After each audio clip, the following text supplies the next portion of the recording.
It was just another sweltering July afternoon in Louisville, Kentucky. The humidity hung in the air like a wet blanket as Jessica Winters wiped the perspiration from her forehead with the back of her grease-stained hand. At 26, she was the only female mechanic at Carter's Classic Auto Shop, a small garage that specialized in restoring vintage cars. Her expertise with Ford Mustangs had earned her a reputation among collectors and enthusiasts throughout the state. If this story has already made you feel something, no matter how small, don't leave without giving back. Comment and tell me where you're watching this video from, and subscribe to the channel.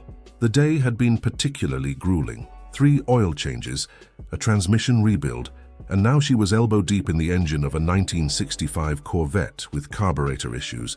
The radio played old Johnny Cash songs in the background, barely audible over the whirring of the industrial fans attempting to circulate the stagnant air. Jessica had just reached for her wrench when the bell above the front door chimed. "I'll get it," called out Mike, the shop owner, emerging from his office with a stack of invoices in hand. Jessica nodded and returned her attention to the stubborn carburetor. A few minutes later, Mike appeared at her side with an unusual expression on his face, somewhere between excitement and reverence. "Jess, I need you to drop everything. We've got a special customer with a 1970 Mustang Boss 302 that needs urgent attention." Jessica frowned, gesturing at the disassembled engine before her. "Mike, I'm in the middle of—" "Trust me," Mike interrupted, lowering his voice. "This one's important. The gentleman's driver is waiting out front. The car's being towed in within the hour. I promised we'd make it our top priority." There was something in Mike's tone that stopped her from arguing further. She sighed, wiping her hands on a shop rag. "What's wrong with it?" "Not sure exactly. Something about it stalling out and making strange noises. Could be electrical, could be fuel system. You're the Mustang Whisperer. That's why I want you on it." Jessica nodded reluctantly. "All right, let me clean up here first."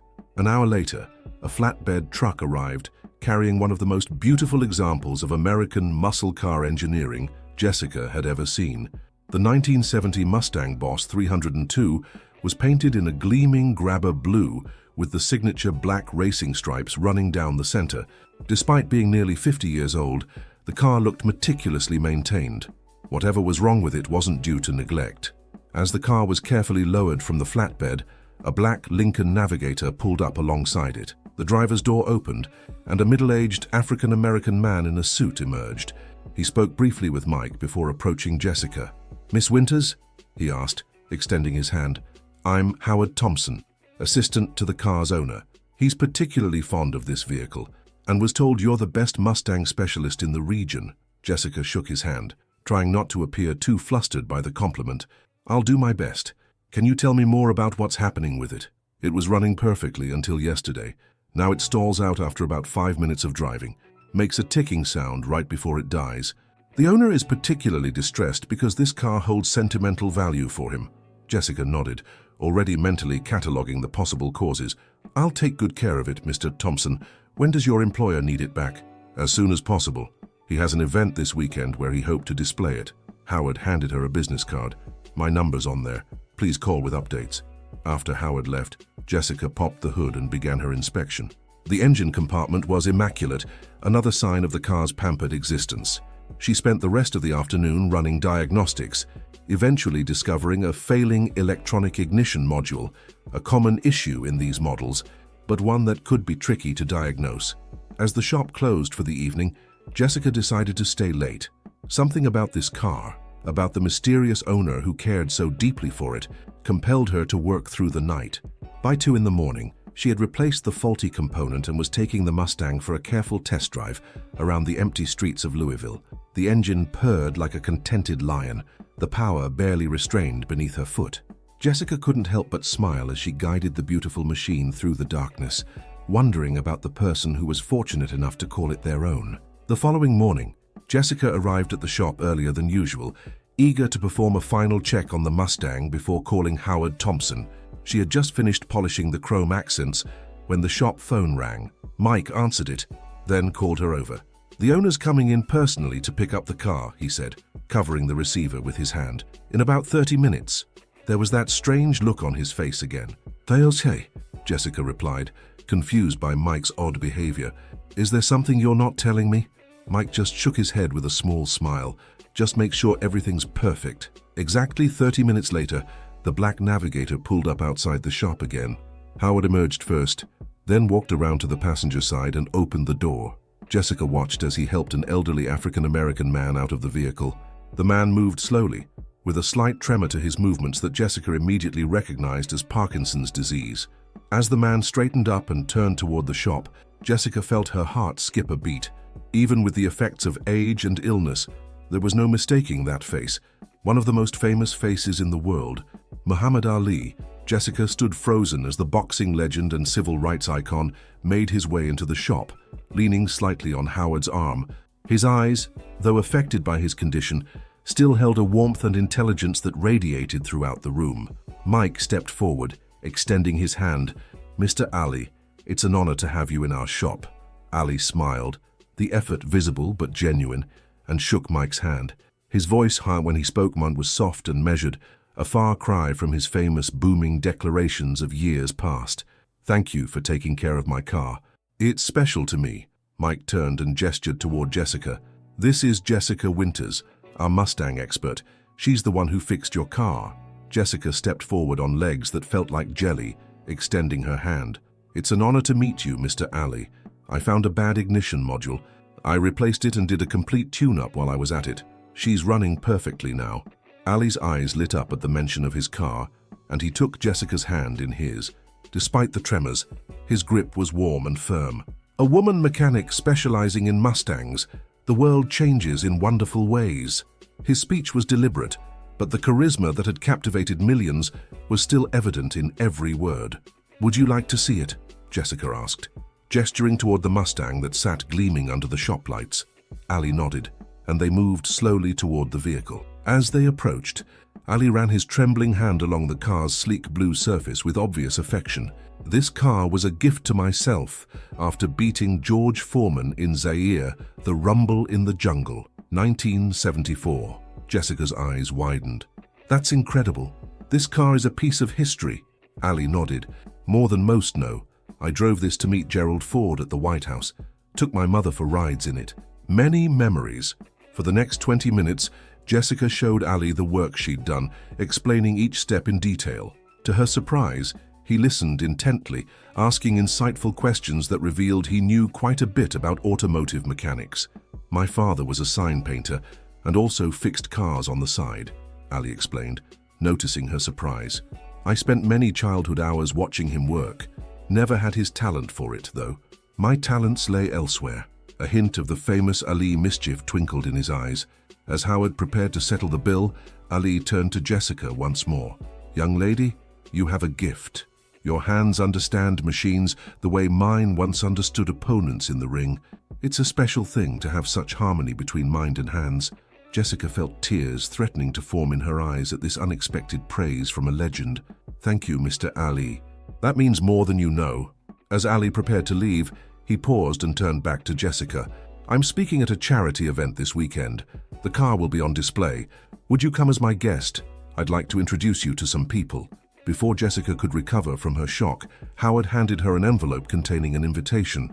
And just like that, her ordinary life had taken an extraordinary turn. Saturday evening arrived with a flurry of nerves for Jessica. She stood before the mirror in her small apartment, hardly recognizing the woman who stared back at her. Gone were the work jeans and oil-stained t-shirts, replaced by a simple but elegant black dress, a leftover from her cousin's wedding 3 years ago. Her usually ponytailed brown hair fell in soft waves around her shoulders, and she'd even applied a touch of makeup, a rarity for someone who typically had grease under her fingernails.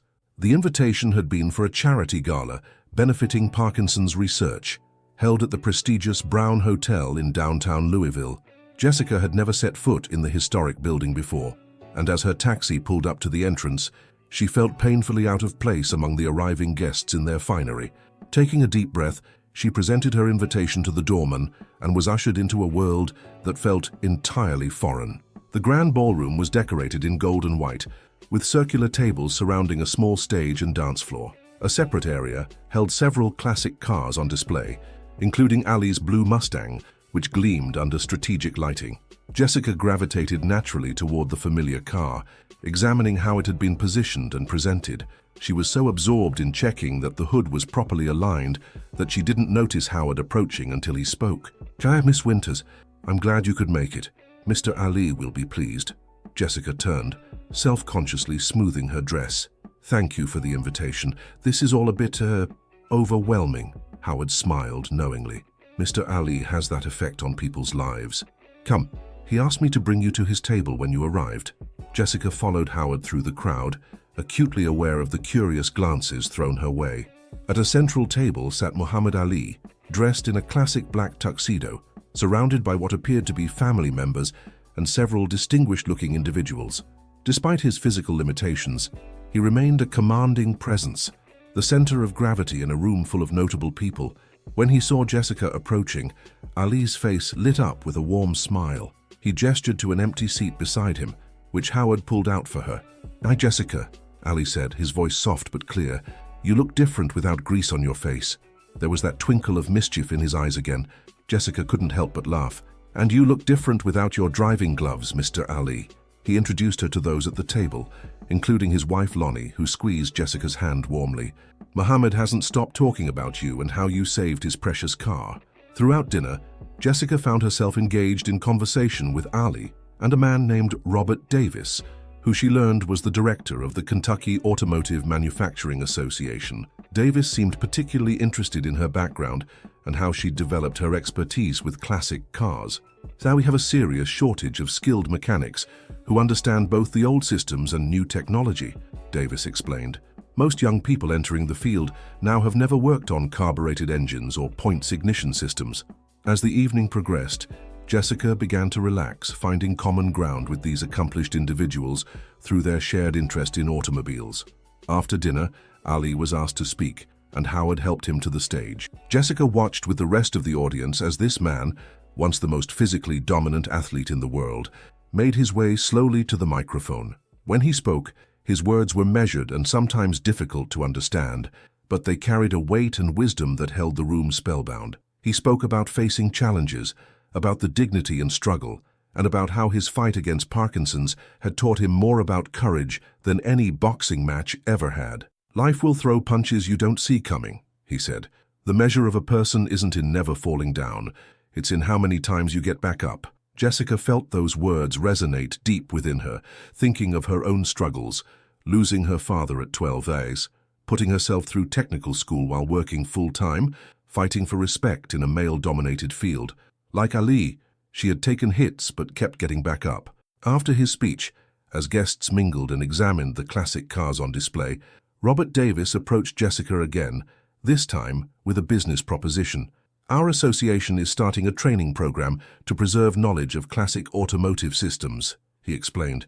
"We need instructors who can speak from experience, based on what Mr. Ali has told me about your work, and from our conversation tonight, I believe you would be perfect for this role." Jessica stared at him in disbelief. "Me? Teaching? Don't look so surprised," came Ali's voice as he joined them, Lonnie at his side supporting his arm.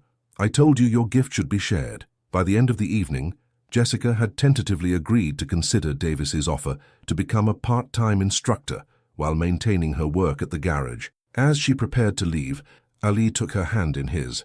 "Remember," he said, "I was once just a boy from Louisville, too. Dreams don't know your background, only your heart." Jessica felt the tears she'd been holding back all evening finally spill over. "Thank you, Mr. Ali, for everything." As her taxi pulled away from the Brown Hotel, Jessica Winters knew her life would never be the same. 1 year later, Jessica stood before a class of 20 students at the Kentucky Automotive Technical Institute. The large garage-turned classroom contained 6 classic vehicles in various states of disassembly, including a 1968 Mustang Fastback that served as the primary teaching tool for her classic Ford restoration course. "All right, everyone," she called out, her confidence as an instructor now firmly established. "Today we're diving into the mysteries of the original Boss 302 engine. This is American engineering at its finest, and understanding these systems will give you insights into everything that came after." As her students gathered around, Jessica couldn't help but reflect on the whirlwind year that had followed her chance encounter with Muhammad Ali. The part-time teaching position had quickly expanded into a full curriculum that she'd helped design. Mike had been supportive, adjusting her hours at the garage to accommodate her new role and even partnering with the institute to provide internships for promising students.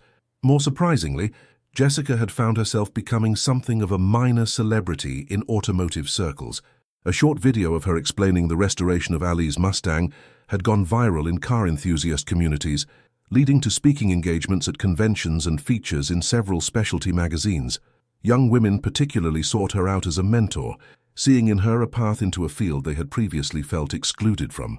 After class, Jessica checked her phone to find a message from Lonnie Ali. Over the past year, she had developed a friendship with Muhammad and his wife, occasionally visiting their home to help maintain the Mustang and other vehicles in his collection.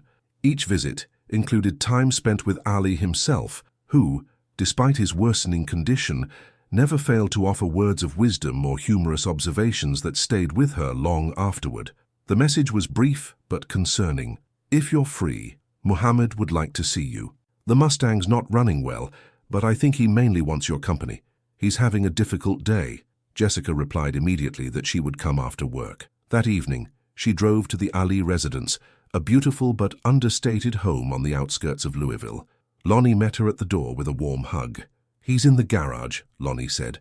"Having you work on the cars gives him such joy, a connection to his past when his body was strong."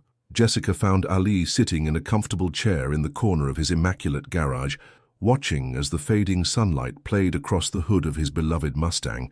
His condition had deteriorated noticeably in recent months, making speech more difficult and movements more restricted, yet his eyes still lit up when he saw her. "The car," they're stuttering again, he managed to say as Jessica bent to embrace him gently. "I'll take a look," she promised, already reaching for the tools she kept specifically for work on his collection. "But first, tell me how you've been. I heard you went to the Olympic torch ceremony last month."